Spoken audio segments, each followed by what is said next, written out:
안녕하십니까. 신의균의 국방TV 시큐리티 뉴스입니다. 자, 지금 꽃게철이 되니까 중국이 이 중국 어선들이 정말 이런 말로 표현할 수 없을 정도로 우리 서해 어장을 황폐히 하고 있는데 우리 해군 해경 뭐 하고 있는지 모르겠습니다. 그리고 천안함 지금 이제 11년 됐는데 아직도 그런데 이 정부 들어와서 이 관련한 사람을 무죄로 선언하더니 그자가 지금 다시 천안함을 흔들고 있습니다. 정권이 이상하니까 아주 이상한 자들이 더욱더 이상한 짓을 합니다. 그리고 러시아가 우크라이나를 침공하려는 움직임이 있어서 이번 주말이 큰 고비랍니다. 관련 소식 알려드리겠습니다. 첫 번째입니다. 4월 꽃게철이 되면서 중국 어선이 우리 영해와 배타적 경제 수역으로 몰려들고 있습니다. 역대 최대 규모로 타국의 어족 자원을 쓸어가는 이 해적 집단은 한강 하구와 북한 해역까지 휩쓸고 있습니다. 4월부터 6월까지 꽃게잡이철이 되면서 서북도서 인근 해역에 기록적 규모의 중국 어선이 몰려들고 있으며 유엔사가 이에 대응하기 위한 훈련을 실시했다고 밝혔습니다. 유엔사는 지난달 30일 페이스북 계정을 통해 서북도서 인근의 중국 조업선 수가 기록적으로 늘고 있으며 한강 하구 침범 위험도 그 어느 때보다 더 커지고 있다라며 지난주 한국 팀원들과 함께 민정경찰 임무수행 능력 구비를 위한 훈련을 했다라고 밝혔습니다. 중국의 불법 조업선들은 매년 꽃게와 조기 등 어류 제철을 맞춰 대규모 선단을 구성해 우리 영해를 제집 드나들듯 휘젓고 다니며 어족 자원을 쓸어가는 것으로 악명이 높은데요. 올해는 한국 선박인 것처럼 태극기를 달고 정체를 위장하며 북한 해역까지 휘젓고 다니는 것으로 확인되었습니다. 유엔 대북제재위원회는 북한으로부터 조업권을 사들인 중국이 유엔 제재 위반 시비를 피하기 위해 한국 태극기를 개양하고 북한 영해에서 조업 중이다 라며 중국 당국에 관련 조사를 요구했지만 중국 해사당국은 증거가 없다며 이를 거부하고 있습니다. 조직적인 지휘체계와 무장을 갖추고 떼지어 다니는 이들 어선은 중국 해군의 통제를 받는 해상 민병이라는 의심을 강하게 받고 있는 자들인데요. 중국의 조직적인 어족자원 강탈과 한국 정부의 단속 지침 변경이 맞물리면서 우리 어선들의 절규만 커지고 있습니다.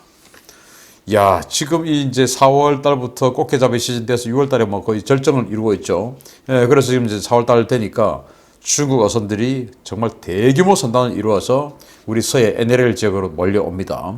그런데 왜 이 NLL 지역으로 몰려오냐? 여기에는 중국에게는 완전 틈새 시장인 겁니다. 중국 어선들은 정말 치어들까지도 싹쓸이 잡아가다 보니까 중국 연근에는 완전히 그냥 어족조간에 씨가 말랐죠. 그런데 이 한국의 이 NLL 지역, 여기만 오면 물고기가 넘쳐나는 겁니다. 왜냐하면 이 남북간에 대치를 하고 있기 때문에 지금 우리도 군사 분계선, NLL이 이제 일종의 그 군사 분계선이니까 그 군사 분계선 쪽으로 다가가지 못하는 그 완충 지역이 있습니다. 마치 육상에서 비무장지대처럼 비무장지대 남북이 공이 이제 4km씩 돼서 합해서 이제 2km씩 돼서 합해서 4km의 비무장지대가 있지 않습니까? 마찬가지로 바다에도 그게 있어요. 바다에도 그 비무장지대처럼 완충 지역이 있고 그리고 이 우리 어선들이 조업을 할 수 있는 최고 또 이 항해 북방선이 있습니다. 그러다 보니까 우리 어선들이 가지 못하는 구역이 굉장히 널찍하게 있는 겁니다. 한 10km 정도. 이 중국 어선들이 여기에 이제 들어오는 겁니다. 우리 어선들, 북한 어선들이 가지 못하는 이 중간 수역, 이 지역을 중국 어선들이 들어와서 그냥 싹쓸이 해가는 겁니다. 여기에는 계속 물고기를 잡지 않으니까 물고기들이 여기 많이 있는 것이죠. 그런데 또 문제는 이 중국이 사기 행각을 하고 있는 게 북한 같은 경우는 해군 사령부가 어업 조업권을 가지고 있어요. 그래서 중국 어선들에게 그걸 판매를 합니다. 쿼터를 주죠. 어선 한 척당 얼마 이렇게 해서 마치 유료 낚시터에 입장료 내고 들어가서 낚시하듯이 조업권을 사서 북한 어장으로 들어가서 조업을 하는데 그런데 이게 이제 유엔 안보리 제재 위반인 겁니다. 왜냐하면 북한에게 이제 이 달러가 들어갈 수 있는 그런 창구가 되기 때문에 그거 하지 마라는 제재 위반이 되다 보니까 그런데 이제 일단 조업권은 사죠. 왜냐? 북한 애들은 지금 고기 안 잡으니까 자기 애들이 다 잡아오겠다 이거죠. 들어가긴 들어가는데 이게 또 유엔 제재 위반이니까 태극기를 달고 들어가는 겁니다. 아니 NLL 북쪽에 태극기 달고 한국 어선이 들어가면 이거 됩니까 안 됩니까? 안 되죠. 북방 한계선인데. 그런데 우리는 못 들어감에도 불구하고 얘들은 중국 어선들이 태극기 달고 들어가가지고 유엔 제재, 이제 일본 뭐 해상 자위대 초계기나 또는 이 NLL, 서해 NLL 같은 경우 이제 미국의 정찰기들이 사진을 찍으니까 그 사진에 찍히지 않기 위해서 찍혀도 한국에게 덮어 씌우기 위해서 태극기 달고 들어가고 이런 짓거리를 하는데, 그리고 이제 서해 중간 수역으로 쫙 들어와가지고 한강 하구까지 들어가서 완전히 그냥 어족자원을 싹쓸이 해나가는데, 문제는 지금 코로나19 때문에 우리 해경의 단속 지침이 비대면 지침으로 바뀐 겁니다. 아니, 단속하는데 비대면 하면 어떻게 하자는 겁니까? 그래서 이제 주로 그냥 퇴거하는 권고 방송, 그리고 밀어내기, 이 정도만 하니까, 야, 저 한국 가서 걸려도 그냥 밀어내기만 하고 안 잡혀간다. 여기 이제 이 어선들이 사실은 우리 한국 해경에게 납포가 되면 그냥 이 배 뺏기는 겁니다. 정말 뭐 이 엄청난 그 손해를 입게 되죠. 그래서 우리 해경에게 잡히지 않기 위해서 엄청나게 무장도 하고 뭐 이런 식으로 하는데, 이제는 야, 쟤들이 안 잡는데 이렇게 해서 아주 겁없이 지금 너무나 많이 들어오고 있는데, 이름에도 불구하고 우리 해경이 지난 3월 한 달 동안 이 중국 배를 납포한 것이 단 한 척에 불과하다고 하니까 우리 해경은 잡지 않는 것이죠. 비대면 단속. 말이 됩니까? 비대면 단속이. 무슨 뭐 영화 봅니까? 그런데 우리 해경이 잡기 싫어서 이러겠습니까? 해경도 중국 어선들 잡으려고 이 군의 특전사나 UDT 요원들 우선 선발해가지고 지금 해경 특공대 있어요. 잘 잡습니다. 임무 주면. 그런데 임무를 안 주니까 못 잡는 겁니다. 그럼 해경 청장은 임무를 안 주고 싶겠습니까? 청와대가 야, 니들 똑바로 해. 내가 뭘 원하는 거 알지? 중국은 우리 상황이잖아. 상전이잖아. 큰 산, 우리는 작은 산. 그걸 건드리면 똑바로 해. 알아서 해. 눈치껏 해. 이러니까 지금 못하는 거 아니겠습니까? 자, 그래서 정말 이런 안타까운 일들이 우리 서해에서 벌어지고 있는데, 자, 어민 여러분, 여러분들에게 직접적으로 이렇게 피해주고 있지 않습니까? 민주주의는 자신의 손해와 자신의 의지, 이런 것들을 다 갈고 평가하고 해서 투표로 자신의 의지를 표현하는 것이죠. 투표하십시오. 자, 두 번째입니다. 대통령 직속 군 사망사고 진상규명위원회가 천안함 피격 사건에 대한 전면 재조사에 나섰다는 소식입니다. 지난 10년간 음모론을 피워온 좌파 인사의 요구에 따른 것입니다. 대통령 직속 군 사망사고 진상규명위원회가 천안함 피격 사건에 대한 전면 재조사를 결정해 유족이 강력하게 반발하고 있습니다. 위원회는 지난해 9월 7일 천안함 민군합동조사단 위원으로 활동했던 신상철 씨가 천안함 피격 사건의 원인을 재조사해달라는 진정을 내었으며, 그가 진정인 요건에 해당되어 각하 사유가 없어 조사에 나설 것이라고 밝혔습니다. 신상철 씨는 천안함이 이스라엘 잠수함과 충돌했다거나 암초에 걸려 좌초한 것이라는 과학적으로 전혀 근거가 없는 음모론을 퍼뜨려 지난 10여 년간 군과 유족들을 괴롭히고 국론을 분열시켰던 인물인데요. 위원회는 이런 인물의 진정이 각하 사유가 아니라며 조사에 나선 것입니다. 신 씨는 지난해 서울고등법원에서 천안함 관련 허위사실 유포에 따른 명예훼손 혐의가 최종 무죄 판결을 받음에 따라 이 같은 진정을 제기했는데요. 당시 법원은 1심과 최종심까지 모두 신 씨의 주장이 근거가 없다고 판단했지만 신 씨는 생각을 바꾸지 않고 있습니다. 천안함 사건은 북한의 의뢰에 의해 우리 장병이 전사한 비극이었는데요. 이미 진상이 밝혀진 비극을 다시 덜추어내 반미 감정을 자극하기 위한 음모론을 투영시키는 짓, 도대체 이것이 인간으로서 할 수 있는 일인지 국민적인 분노와 비난이 쇄도하고 있습니다. 제가 이 천안함 백서 편집위원이었어요. 그래서 정말 제가 천안함 백서 할 때, 백서를 만들 때 정말 열심히 이 자료 들여다보고 진상을 들여다보고, 자, 이렇게 해서 사실은 뭐 꽤 많이 알고 있는 사람 중에 하나예요. 근데 이 신상철은 이 천안함에 대해서 이스라엘 잠수함이 들어와서 받았다는 등 정말 말도 안 되는, 또 암초가 갑자기 여러분들 발기 암초 기억하시죠? 암초가 그냥 튀어 올라와서 받았다는 등, 암초가 튀어나왔는데 마치 폭발에 의해서 이렇게 안으로 확 휘어지면서 전선이 끊어지고, 이게 어떻게 있을 수가 있는 일입니까? 그럼에도 이 사람은 그렇게 했습니다. 서프라이즈라고 하는 좌파 언론 대표였는데, 이제 이 사람이 계속 이렇게 이제 하면서 국방장관과 합참의장에게 계속 이제 공격을 했죠. 그래서 이 사람이 명예훼손, 허위사실 유포 이런 것들로 이제 고소가 되어가지고 1심과 2심에서 유죄 판결을 받았습니다.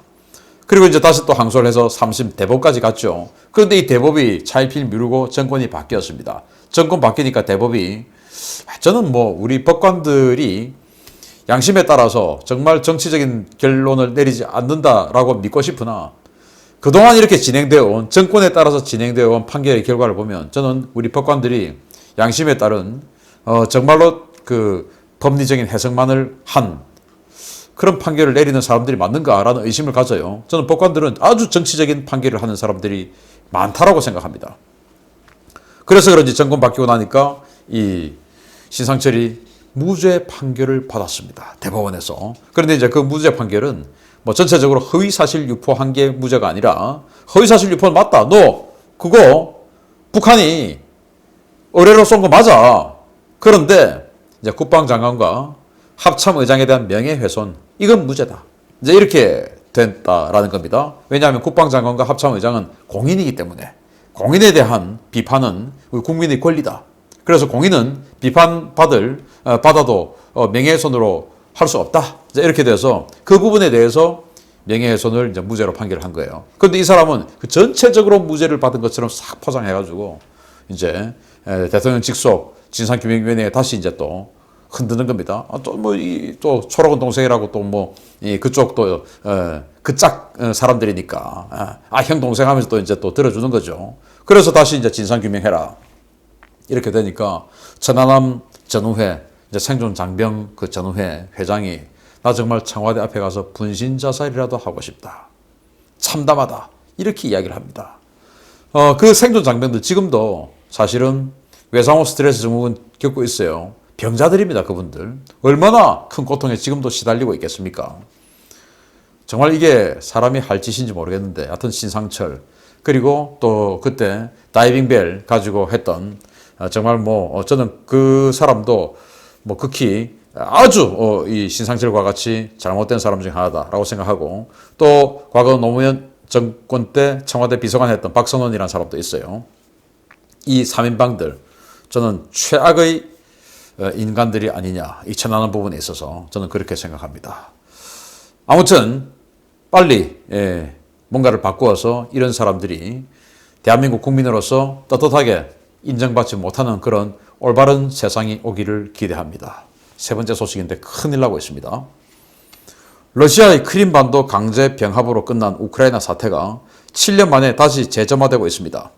러시아가 대규모 병력을 국경지역에 집결시키고 있고 나토는 러시아의 침공이 임박했다고 최고 수준의 경계태세를 발령했습니다. 최근 우크라이나 북부 도네츠크 지역에서 우크라이나 정규군과 반군 사이의 교전이 발생한 이후 러시아와 우크라이나 간의 갈등이 격화되고 있는 가운데 러시아가 우크라이나 국경지역에 대규모 병력을 집결시키고 있는 것이 확인되었습니다. 블라디미르 푸틴 러시아 대통령은 3월 31일 기자 간담회에서 우크라이나의 행위는 전쟁을 부를 수 있다. 우리는 그것을 바라지 않지만 우크라이나가 계속해서 도발하고 있다. 라며 우크라이나 정부를 맹비난했습니다. 러시아는 이번 주 초부터 엄청난 규모의 병력을 우크라이나 국경지역에 집결시키고 있습니다. 현재 워싱턴 소식통들의 리포트에 따르면 우크라이나 접경 3개 지역과 크림반도에 러시아 기갑부대와 포병부대가 철도와 도로를 이용해 엄청난 규모로 몰려들고 있는 것이 확인되고 있습니다. 크림반도에는 러시아가 장악하고 있는 케르치 대교를 통해 T-90 전차와 BMP-3 보병 전투장갑차, Tu-19 자주포 등이 대량으로 반입되고 있으며 우크라이나로 향하는 각 도로에도 병력과 물자를 실은 트럭이 대규모로 식별되고 있습니다. 이와 관련해 마크 밀리 미 합참의장은 3월 31일 발레리 게라시모프 러시아군 총참모장과 전화 통화를 갖고 관련 내용을 항의했지만 러시아 측은 단순 훈련이라며 미국 측 우려를 일축한 것으로 전해졌는데요. 나토는 러시아의 우크라이나 침공 가능성이 크다고 보고 잠재적 위기 상황에 대한 경계태세를 최고 수준으로 격상하는 등 만반의 준비에 나섰습니다. 2014년 우크라이나의 크림반도를 러시아가 병합해버렸죠. 유엔 체제 이후에 상대국의 영토를 강제 무력으로 병합하는 것이 금지되어 있습니다. 그럼에도 유엔 상임이사국인 러시아가 그런 병합 행위를 했기 때문에 지금 미국을 비롯한 이 서방 세계로부터 경제 제재를 받고 있죠. 왜냐하면 우크라이나가 소련으로부터 독립하고 그래서 독립국가 연합이 되었는데 그러면서 우크라이나는 세계에서 두 번째 그러니까 이 독립국가들 중에서 가장 많은 핵무기를 가지고 있었어요. 그래서 세계에서 세 번째로 많은 핵무기를 가진 나라가 그냥 일약돼 버렸습니다. 그런데 자기네들은 패권을 추구하는 국가가 아니었죠. 그래서 카자흐스탄, 우크라이나, 벨라루스 이 나라들은 이제 이 미국과 합의해서 러시아에게 핵무기를 반납하고 그러면서 그 비용은 미국과 영국 등 서방 세계가 되고 그러면서 미국과 영국 등 서방 세계로부터 경제적 지원을 받고 그런데 핵무기가 없어졌으니까 자기네들은 지금 러시아하고 껄끄러운 상황이 됐죠. 독립했으니까. 그래서 러시아로부터의 군사적 안보 상황을 영국과 미국이 약속을 해 주었습니다. 그런데 14년에 러시아군이 우크라이나를 칠 때 미국과 영국이 못 지켜줬죠. 그래서 못 지켜줘 이제 세계대전을 할 수는 없으니까. 그래서 미국과 영국은 또 서방 세계가 또 다 같이 이제 협력해서 러시아를 그 유엔 체제의 이 군사 병합을 해서는 안 된다라는 것을 지키기 위해서 지금 러시아를 경제 제재를 7년간 하고 있는 겁니다. 그래서 지금 러시아가 힘들어지고 있는 거예요. 그런데 러시아는 그럼 왜 크림반도를 병합했냐? 크림반도는 러시아의 전략기지입니다. 그 세바스토폴이 있는데 그게 바로 이제 러시아 흑해함대의 기지가 있는 것이고 그리고 거기에 대규모 조선소들 이런 데서 이제 러시아 항공모함, 잠수함 이런 거 다 지었었어요. 그걸 이제 뺏어버린 겁니다. 그런데 그걸 이제 도네츠크 반군하고 반군이 이제 투표해서 우리는 러시아로 갈 거야. 이렇게 해서 이제 주민투표 끝에 가는 것으로 러시아가 조금 이렇게 물타기를 했습니다만은 그래도 세상은 뭐 다 알죠. 그런 차원에서 다시 또 이 우크라이나 북부 지역에 도네츠크 반군이 또 점령하고 있는 구역이 있고 여기에서 우크라이나 정부군과 도네츠크 반군이 교전이 붙은 겁니다. 여기에서 도네츠크 반군이 사상자가 생긴 거예요. 그런데 러시아가 이걸 가지고 우크라이나에게 너 가만두지 않는다. 이렇게 된 겁니다. 왜? 도네츠크 반군하고 우크라이나 정부군하고 붙어서 사상자가 났는데 러시아가 왜 지금 이렇게 합니까? 도네츠크 반군은 알고 보면 러시아 군인 겁니다. 푸틴은 용병들이죠. 그래서 니들이 우리 러시아 군인 줄 알고 지금 쐈잖아. 사실은 속내는 이런 것이죠. 어디 감히 이렇게 해서 지금 국경 지역에 철도를 통해서 어마어마하게 지금 전차, 장갑차, 자주포들을 집어넣고 있는데 우크라이나 완전 비상 걸린 겁니다. 그래서 지금 흘러나오는 소리는 이번 주말이 고비다. 이번 주말에 완전히 전쟁이 일어날 수도 있다. 라고 하고 지금 그래서 이 미국과 영국을 비롯한 이 서방 세계가 여기에 정찰기가 완전 집중적으로 띄우고 이 함대 그래서 미국의 아이젠하워 항공모함이 지금 계속 이 지중해에 있는 겁니다. 이렇게 해서 혹시 우크라이나를 때리면은 이제 아이젠하워가 바로 보스포러스 해협을 통해서 흑해로 들어가서 뭔가 작업을 하든지 아니면 지중해 이 크레타 섬 인근에서 전투기를 보내서 작업을 하든지 이제 이렇게 해주기 위해서 지금 항공모함이 이란 쪽으로 가지 않고 대기를 하고 있는 이런 상황입니다. 그런데 이 러시아는 왜 이렇게 제재를 받고 있는 상황에서 무리를 할까? 저는 혹시 이란을 도와주기 위해서 성동격서를 해나가는 것은 아닐까라는 생각을 해요. 지금 누가 봐도 이란을 미국이 때릴 것 같습니다. 이란 앞에 프랑스 샤를드골 항공모함 미리 갖다 놨죠. 그래서 지금 아이젠하워 항공모함이 샤를드골하고 합류하는 순간 이란을 때릴 수도 있는데 딱 합류하려고 하는데 수에즈 운하에서 컨테이너선 하나가 그냥 좌초돼 버렸지 않습니까? 그래서 아이젠하워 항공모함이 일주일 동안 못 갔습니다. 그렇게 해서 이제 이란이 조금 더 이제 상황이 또 진정됐죠. 그러다가 이제 그 배 치웠습니다. 그래서 아이젠하워 항공모함 갈 수 있습니다. 그랬더니 다시 이제 우크라이나 국경 지역에 군사력을 직결시키니까 아이젠하워가 또 못 갑니다. 그래서 미국이 이란을 때리지 못하게 하기 위해서 이런 식으로 지금 러시아가 작업을 하는 것은 아닐까라는 생각을 해봅니다. 뭐 그냥 다 급편이니까. 그래서 지금 이제 이 미 합참의장이 러시아 합참의장에 전화해서 지금 뭐 하는 거냐? 긴장 조성하지 마라. 라고 하니까 러시아 총참모장이 무슨 소리냐? 우리 그냥 훈련이야. 웃기지 마. 지금 이러고 있는데 아무튼 이번 주말 정말로 전쟁이 일어나지 않는지 계속 한번 지켜볼 것이고 전쟁 안 일어나야 되겠죠. 아무튼 그게 아니고 저희 예상대로 러시아가 이란을 구해주기 위해서 이런 식으로 군사력을 동원해서 미국의 항공모함의 발을 묶어 놓는 것이라면 러시아 경제 제재 정말 진하게 더 길게 받아야 되겠습니다. 마치겠습니다. 감사합니다.